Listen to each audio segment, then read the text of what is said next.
You're listening to Life Check Yourself with life coach, transformational leader, and dating and relationship badass, Marni Battista.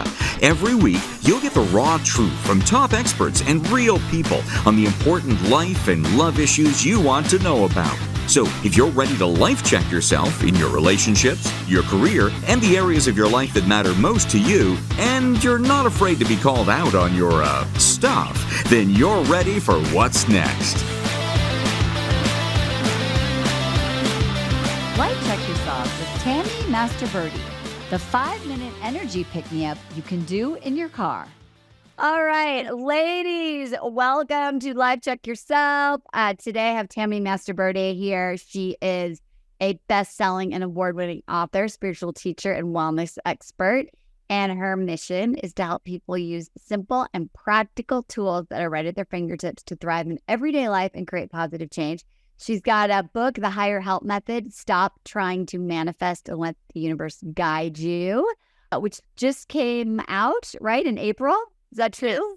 Yes. So exciting. Love it. And we're going to dive into it. I'm super excited. Her first book, The Universe is Talking to You, won both a Silver Cover Visionary Award and a Best Book 2020 Award from American Book Fest. So I'm super excited that you're here. So I want to just jump right in. Yes, I want to jump right in because when I was looking over your book and really thinking about the work that you're doing, and there's this idea of the higher help. And I think at the very beginning, you sort of set out and you're like, well, let's just define this. What does it mean? Because I think that for so many people, they like are ruling out why things won't work for them. Like, I'm not spiritual, or I'm not woo-woo, or I don't like religion, or I only practice this faith. And if it's not in that, I'm not going to do it. So can you just talk about like, what does it mean, the higher help, and how do we define it to be universal? Yes. So basically, when I talk about higher help, I'm talking about a higher power in whatever way you may define that. So a lot of people will use different terminology for the same source, right? So spirit, God, source, the universe, higher power. There's a lot of different ways to say it. And then depending on what your belief system or background is, you might call in what I call higher helpers. So there's archangels, there's ascended masters, there's gods, there's goddesses. I grew up Catholic. While I'm not really a practicing Catholic, I still call on saints from my Catholic religion, right? So Love that. The book and the method can be used no matter what belief system you have. It can be customized and used for you. So if you are still practicing Catholic and would like to use the system, there's a bunch of archangels and saints in there. You don't have to call on the gods and goddesses or the ascended masters if that doesn't fit you. So I give everybody everything. I use it all because I'm open to all of it. Yeah. You can certainly customize and call on the higher help that fits what you resonate with.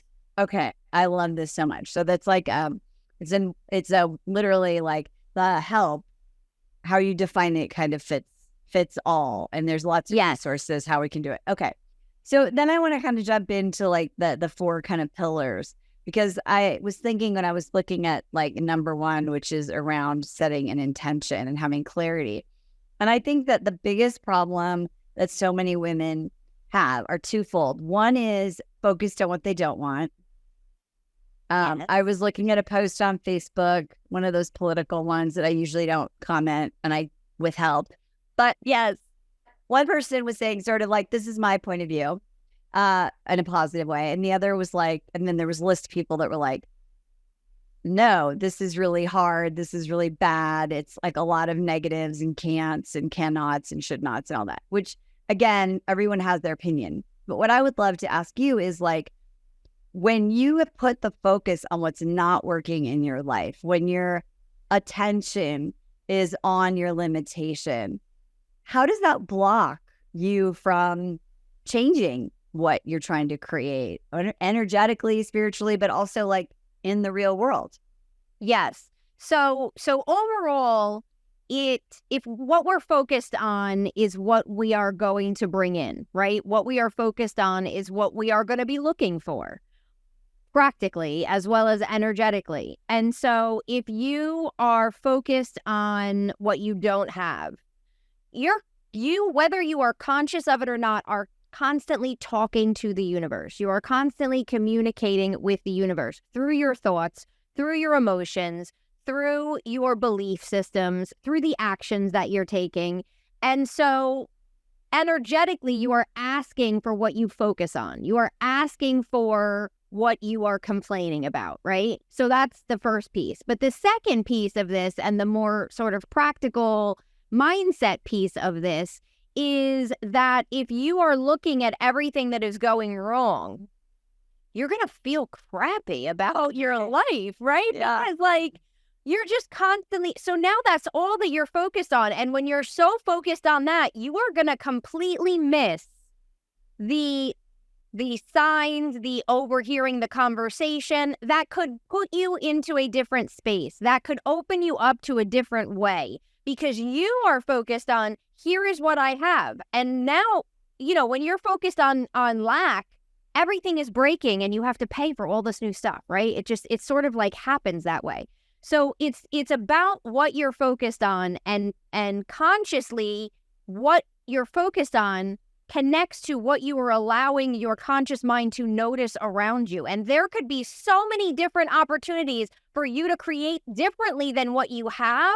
But if your mindset is not there, you're not even going to notice them. You're not going to overhear that conversation in line at the grocery store where somebody has the exact answer you need, because you are so focused on everything is miserable, everything keeps going wrong, I am unhappy with this situation.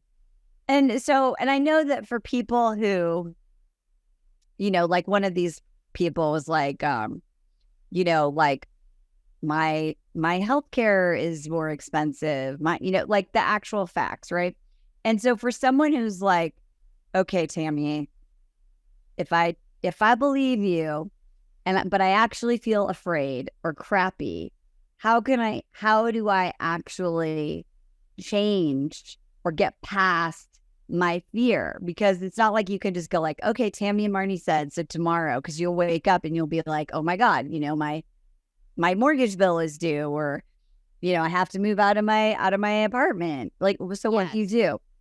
So actually, the third step of the higher up method is called shifting your energy, right? Okay, great. So what you need to do in those moments, I'm not telling you to deny what is, right? To deny the reality that I have to write a check today. Like, we have to do that. But what you can do is little shifts of your energy and little shifts of your mindset. So energy-wise, you can, anytime you find yourself getting sucked into the fear, getting sucked into overwhelm, worry, stress, and it's dominating your thoughts, you can stop and take 60 seconds to shift your energy. So The easiest way I tell people to do that is you close your eyes and for 60 seconds, repeat a mantra. So if you're in stress and fear, a mantra I recommend is all is well, I am safe. All is well, I am safe. And just repeat that for 60 seconds. Even if your mind wanders into a to-do list, I have to write this check, I have to go grocery shopping, just bring yourself back to the mantra just for 60 seconds. And then at the end of those 60 seconds, people are shocked at how much they feel different just in that 60 seconds. Even if you have to do that several times throughout the day to shift your energy. Shifting your mindset, the easiest way to do that is to consciously and purposely look for what is going right around you. Look for the good that is around you. So if you have to write that check that you're like, oh my gosh, this is going to drain my bank account, I'm going to be left with $100 till I get paid again, for example. I want you to, as you're writing the check, be grateful for the fact that you have the money to pay it. Yes, maybe you're only left with $100, but my God, what if I couldn't pay the bill? What if I couldn't write it? If you are having issues with money and abundance, stop several times throughout the day, and I want you to just look in your house, look around you, and look at the stuff that you actually have. Go in your refrigerator and look at the food. Look at the amount of condiments you have. Go in, I always say, ladies, go into the closet. How many pairs of leggings do you have? How many pairs of shoes maybe, right? Like, so all of that is the sign of abundance. Even if someone gave it to you as a gift, you didn't have to pay for it, right? So that's abundance. That's So if abundance. Exactly. So if you purposely and consciously start doing this, you are going to start shifting yourself more and more. My husband and I do a gratitude exercise every night. We've been doing it for 2-3 years now, I think, maybe even more. I've lost track. Where every night before we go to bed, we say at least 3 things we're grateful for about the other person, usually something that has happened during that day, right? What that has done is train us to pay attention and look for the good, because we know at night I'm going to have to come up with things that I'm grateful for, usually from that day. And it shifts your mindset around that. So now you're not just focused on the negative or looking for the negative. You're training yourself to look for the positive. I was just taking a walk before our podcast here, and I'm in Colorado, and it does this thing where it's really sunny, and then it like rains for like 40 minutes, and it's crazy, and then it's sunny again, and the grass is so green, and it's so long, and there's wildflowers, and I was thinking, besides that it was beautiful, I was like, there is abundance everywhere, right? Yes. There is abundance everywhere, and really connecting to the abundance that is all around us. And I think that we forget, one of the things that I like to talk about is as a like way of cultivating like a meaningful life is, did you seek wonder? Right. And if you, right. And so wonder and abundance, like you said, is like, it's the fact that you got the $100, the fact that, you got the great parking spot, the fact that right, all those things. And so I think this is such a huge, huge thing. Okay. So let's go back to step 1, because I want to talk about intention. The other thing I really hear a lot from people is, I feel lost, or I don't know what to do. And people ask me this question all the time about like, well, if you're afraid and you don't know what you want, then you just know you want to get out of something. Or I hear people say, well, what I really want is this, but I couldn't have that, or that's ridiculous, or I can't have that. How do you help people come up with like that clarity and that intention on what you're trying to get, higher help about or around? Yes. So you're totally right when you say most people know what they don't want, because they don't want what they have, right? So most people are super clear on that. And that's usually where I tell people to start. If you are unhappy with your job, for example, sit down and write out, what do you not like about your job? That's usually a very easy task for people. They can list it all out, right? Then I want you to look at that and ask yourself, well, what would I like to see or experience instead of that? And that often will prompt people to go, well, I have a horrible boss. We fight all the time. He takes my ideas, whatever it might be. I would like a boss that I resonate with, that praises me and exemplifies me and promotes my ideas to the company, or whatever it might be. So if you look at what you don't want, odds are you want something that's in that line of the opposite of that. So that helps people get clearer, because it's in front of them and they're starting where they're comfortable, which is what they don't want. Also, people will say, I've had a lot of people say to me, well, listen, I just don't know what I know I'm not happy with this job, but I don't know what I want to do. I don't know what else I want to do. So I tell people clarity is what you want, why you want it, and how you will feel. So if you are, it's never when it's going to happen. It's never where it's going to happen. And it's never, ever how it's going to happen. I don't want you to go there. I just want you to know what, why, and how it's going to make you feel. So you can literally start with an intention of, I want a job that pays me X amount of money per year or month or whatever you want to do, that I am excited about getting up in the morning and going to, and I fully enjoy. Start there, right? Start there, and then see how the clarity develops. See the opportunities that start coming to you that you go, oh no, I really think I would like that.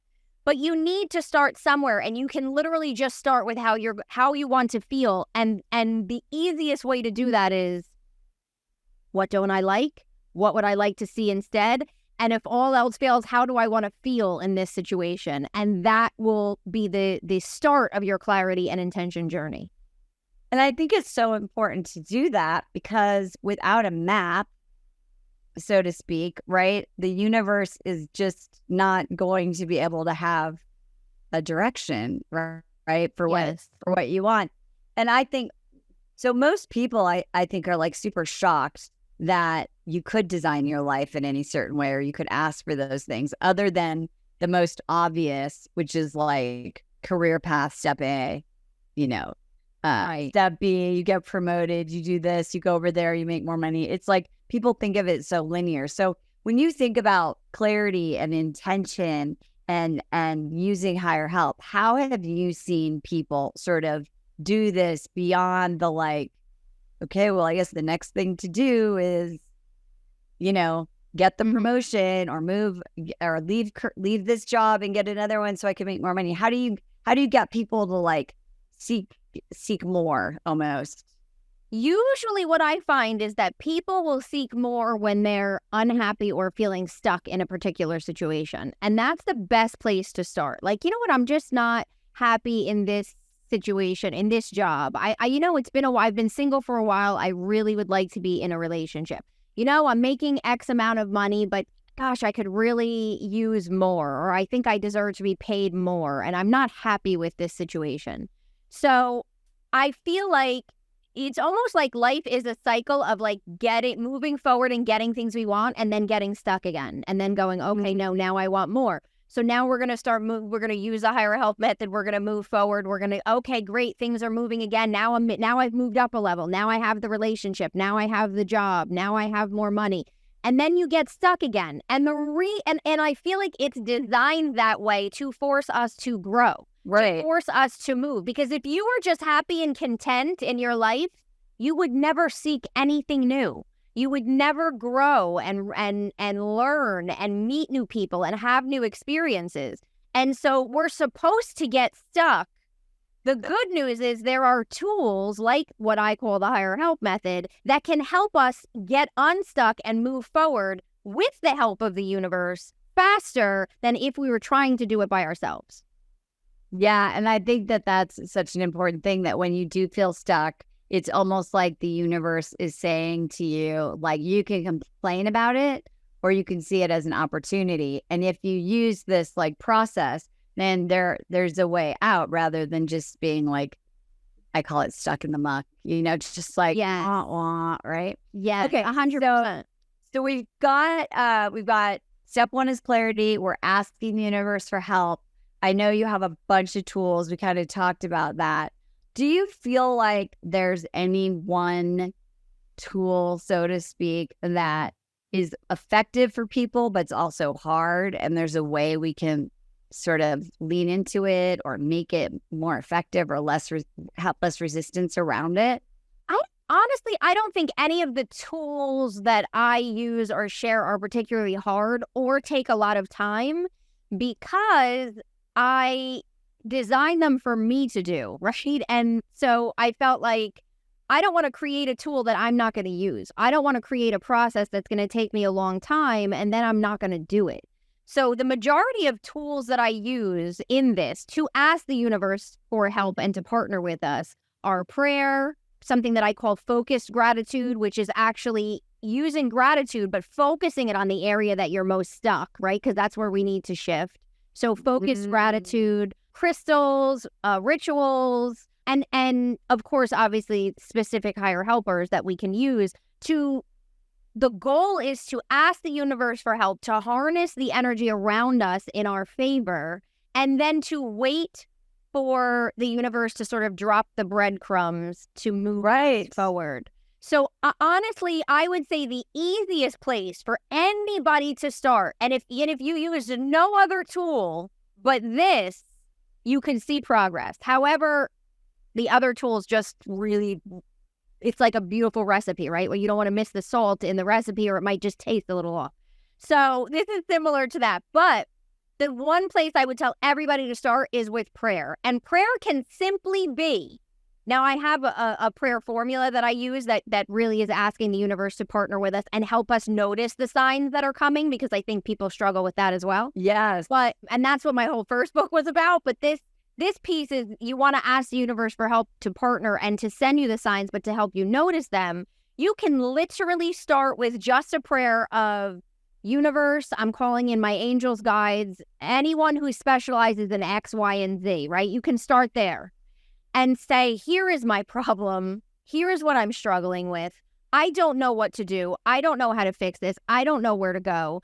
Can you direct me? Can you send me the signs, the synchronicities, the ideas, the people, the opportunities, the resources?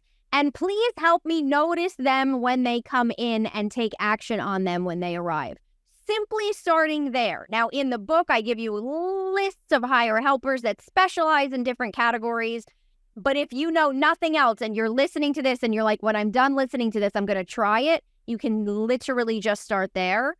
And just say that every day to kind of reset the intention within yourself, to call in the help for that day, and just see what happens when you start moving forward. That is like the easiest place for people to start.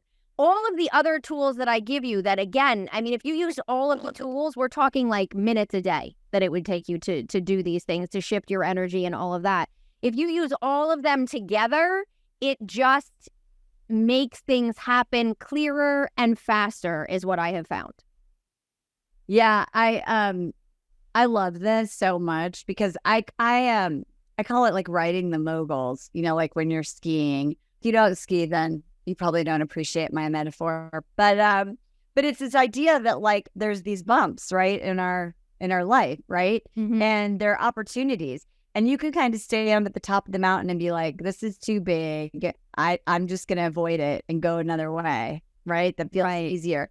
But once you sort of like start tuning in and asking for help and having clarity and then going, okay, well, I'm going to go forward and go towards what I want. There's going to be obstacles, but if I start seeing those as signs and opportunities, and I'm just like navigating through that, which I think is part of your fourth step is like listening and then reacting, then you can start to see like everything sort of like not as a coincidence, as things that are lining up and showing you. And if you were going to think about what is the most important thing or skill or ability to have to start to hear and receive the higher help and start to see the signs and be looking, what is it? Is it intuition? Is it knowledge? Is it open-mindedness? Honestly, the biggest thing that I find, I mean, besides not understanding how the universe communicates or not understanding, you know, how signs come through, the biggest thing that I think stops us from noticing these subtleties, because often when the universe is trying to get a message to you, it will repeat the name of a book over and over again, the name of a healing modality over and over. Why do I keep hearing the same thing from 3 people in 5 weeks? Like, this is crazy. That's the universe trying to get your attention. The reason we miss it is because we live in a physical world that is filled with chaos. Okay? We have chaos inside of us, in our minds, the worry, the fear, the overwhelm. We have chaos outside of us that we can now zoom into global chaos, that things that are happening all around the world, thanks to social media, the news, you know, just the internet, the ability to take all of this stuff in, and it does affect us. And so I think when we are overwhelmed with all of this, it is very easy to miss these signs, which is why I teach people that, like, that 60-second exercise that I was talking about, to just try and bring yourself back to center. So if you can just do the 60-second exercise a couple of times a day, you are now going to be more open to those subtle signs that are coming through. And I think you have to be able to, when you get that inner chaos, right, to like have an ability with using some of these tools to like ground yourself and reorient so that you don't fall back into those old default, you know, patterns or habits. Yes. And you can do it in 60 seconds. You can do it with essential oils, stopping and sniffing a grounding blend or a balanced blend of essential oils and just taking, 20 to 30 seconds. There's so many different tools that you can use that do not take a lot of time, that will interrupt that chaos, recenter you, and now when you go to do something, now you're in a different state, even in just that short amount of time. The more you can break up that chaos and get back to the present moment, which is where all of these signs are happening, the more likely you're going to be able to start seeing and noticing, wait, that's the 4th time somebody told me about that. I think I should pay attention to that. I just love that. It's really important to slow down, I think, is like the key, right? Like, Yeah. I think from what I've read in your book, like if you're moving really fast, and you're not slowing down to notice or to do a prayer or to express gratitude or to sit down and ask, what is my intention? What do I really want? And it takes a certain amount of like self-responsibility to be able to do that. Why do you think that people are so resistant to taking small steps? I think number one, people get comfortable with the chaos. People get comfortable with, especially when it comes to stress. People don't even know they're stressed out because it has become their way of operating. When I was in my 30s, I got shingles. And I remember I went to the doctor and I told the doctor, I think I have shingles. And he laughed at me and he was like, you're so young. And I'm like, I'm telling you, I think this is what I have. And he looked at it and he was shocked. And I remember saying to my friends, like, at this point, by the way, I was starting a business when I turned 30 and working a full-time job at the same time, right? And I was like, but I don't feel like I'm stressed. Like, I don't feel stressed out. I don't understand. And my friends were like, have you met yourself? Like, what are you talking about? And so it's like, we don't even realize it. First of all, we just think everything is fine and we become used to it. It becomes a habit, and anything that we have to break is uncomfortable. The second thing I think that stops people is they think I now have to meditate for 20 minutes a day. Tammy, I can't meditate. I can't do that. My own husband says to me, I have no time to meditate. And I yell at him all the time, you have 60 seconds in the morning and 60 seconds midday and 60 seconds at night, and you can start there. And the best part about that is there has been literally neuroscience studies that show you can get cumulative benefits from these mini meditations the same way as if you sat down for 20 to 40 minutes. So I think that's the other thing is people don't realize, well, I can just do this for 60 seconds. Before you put your feet out of bed in the morning, do it for 60 seconds. Before you close your eyes at night, do it for 60 seconds. Start there. And when you realize how it makes you feel, you are going to want to do it more. Okay. Last thing I want to talk about is and internet is really challenging me right now, is surrender and trust. Yes. Pause, edit, hold on. So one of the things that I think people really struggle with this is like, they're going to be like, okay, Tammy, I'm doing it. And then 2 days later, they'll be like, it's not working. Right. And it's really hard to surrender when you think about the mess, right? Because there's this messiness where you're like uncomfortable. And you're calling it in and you're praying and like you want to grow. You want to start that new business. You want to make a change in your life or call in love. So how do you define that and how do you make that practical? So when it comes to manifesting, creating positive change, however you want to call it, it's really a balancing act of taking action and surrendering. So the first piece of surrendering that I think is super important for people to realize is that you can want something, but the universe, God, source, spirit, angels, whatever you want to call it, the universe knows better than you do, right? So what if there is a better option than what you're thinking about, right? So that's why when we create that intention and when we call in the universe and ask for help, we always say, please partner with me to create this or something better, something more extraordinary. Now you're not pigeonholed and only looking for signs that are pointing to exactly what you want. You're looking for anything that could point you in a direction of joy and happiness. So that's the first piece of surrender, is be open to something better. You'll never lose with something better. The second piece is when we are trying and doing and getting frustrated, you are literally stopping the flow of everything, right? You're messing yourself up. So one of the tools that I have in the book that I tell people to do when you get, whether it's 2 days in or 3 months and you're like, Tammy, I still don't have what I want.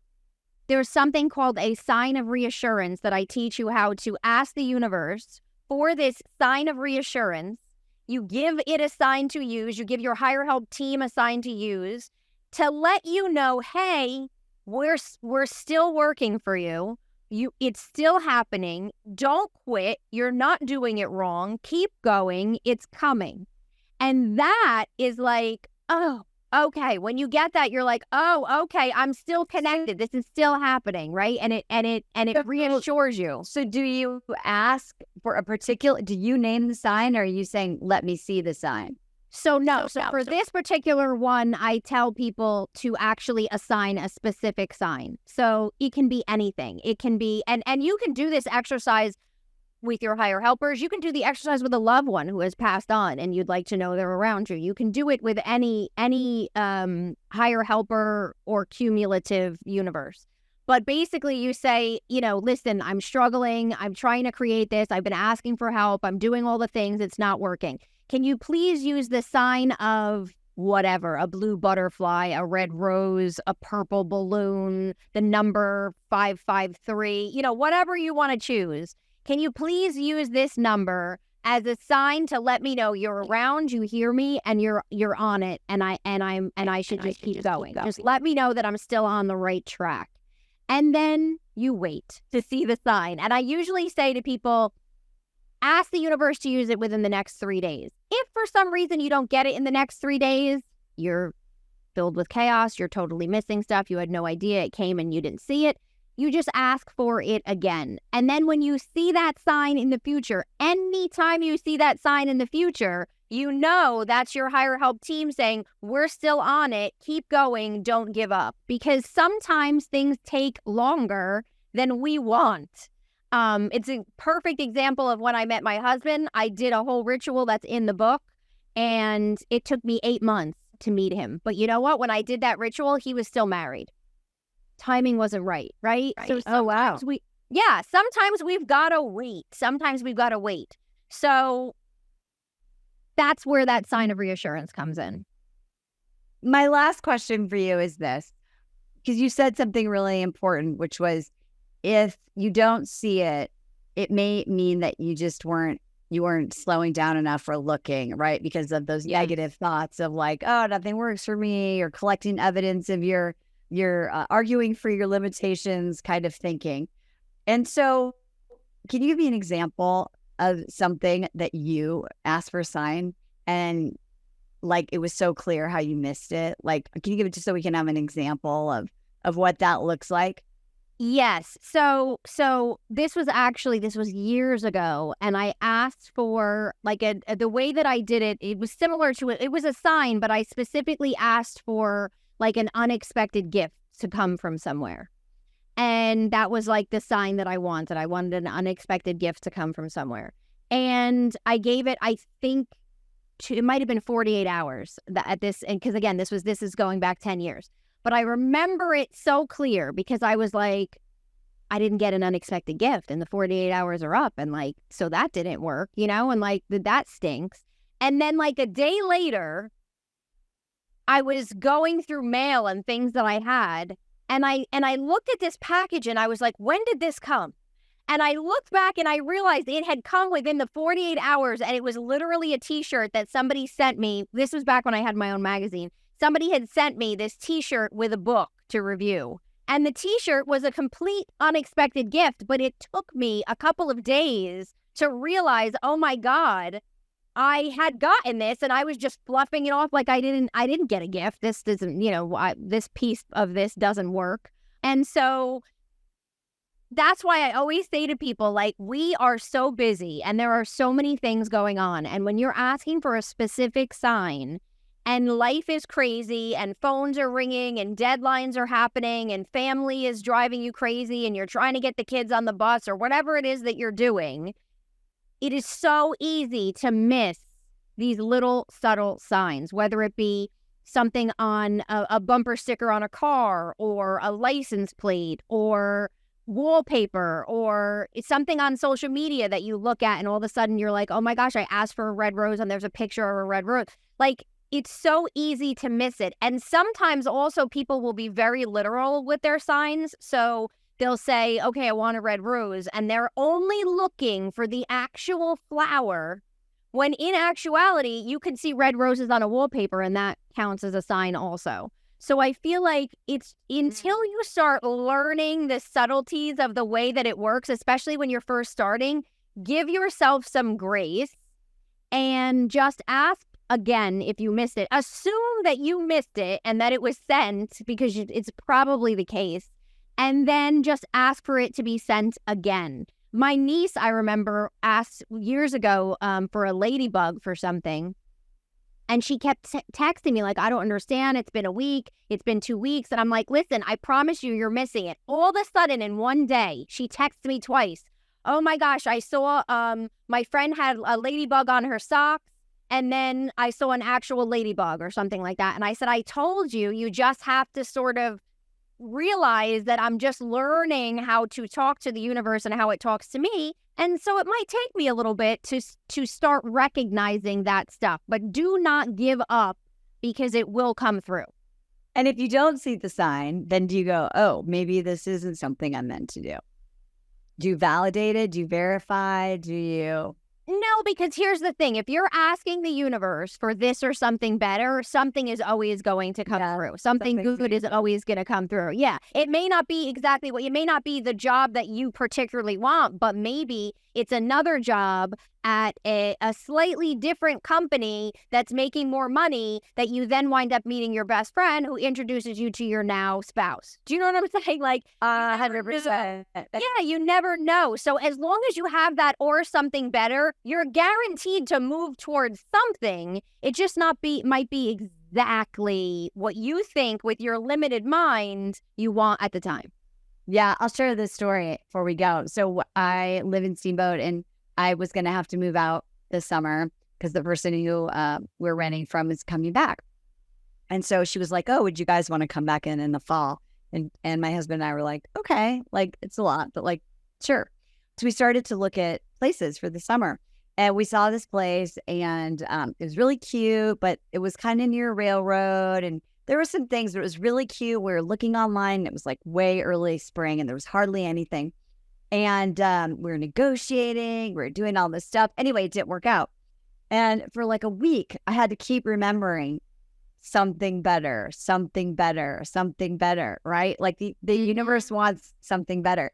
And then in May or April, something else came up, and it felt really sticky, and it wasn't in flow. And I didn't have a good vibe, right? And I was like, or something better. And then, there was some stuff going on.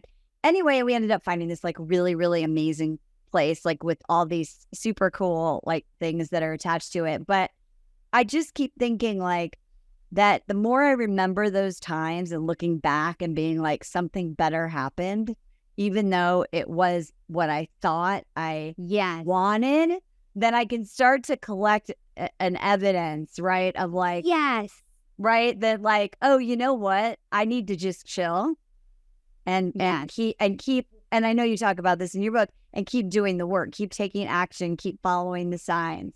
So anything you want to say to that before we wrap it up?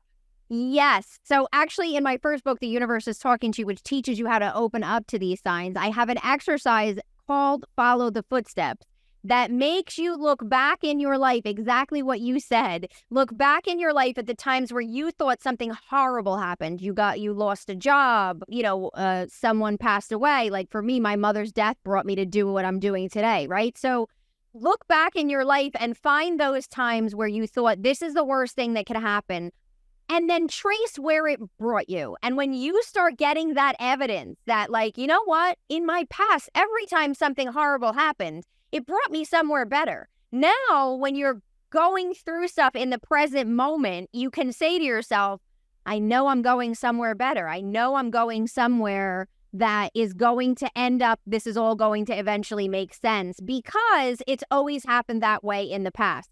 I can tell stories, you can tell stories until we're blue in the face. But when people see it and experience it in their own life, it's magical.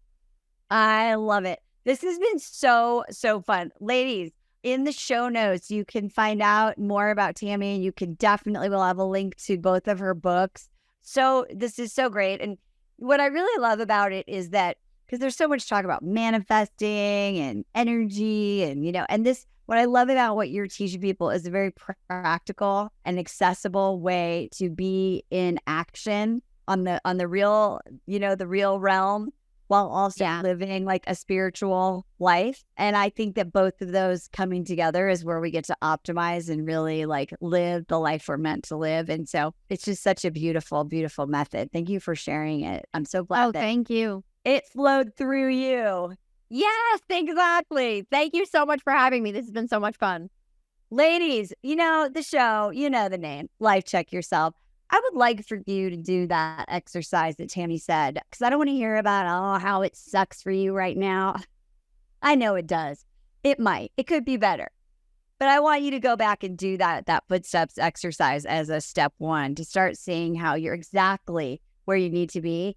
And if you get into action, you can start driving forward using what we talked about today in this episode to bring in that something better for you, because it's waiting. With that, we'll see you next time. Bye-bye for now.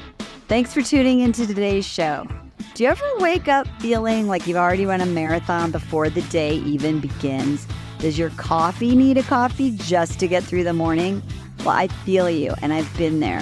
Burnout isn't just a buzzword. It's a reality for far too many of us, especially as we navigate life over 40. But here's the good news. You don't have to accept feeling perpetually drained as your new normal. I'm excited to introduce my new flagship Live Life on Your Terms program. This isn't just another Band-Aid fix or a fluffy self-care promise. This is about real transformation. We're diving deep to tackle the root cause of your burnout, regulate your nervous system, lower your cortisol and adrenaline, and rewire your neural pathways to transform how you feel in your life from the inside out. Imagine this, waking up energized, not by caffeine, but by excitement and passion for the day ahead. Picture yourself managing stress with grace and finding joy in moments big and small. That's not just a dream or a someday. It's within your reach now. So, if you like what you've heard and you're interested in seeing if you're a fit for working together, here's what I want you to do next. Email me at vip@datingwithdignity.com. Don't wait for one day. Make today your day one so we can create your next chapter. I'm Marni, and I'll talk to you soon.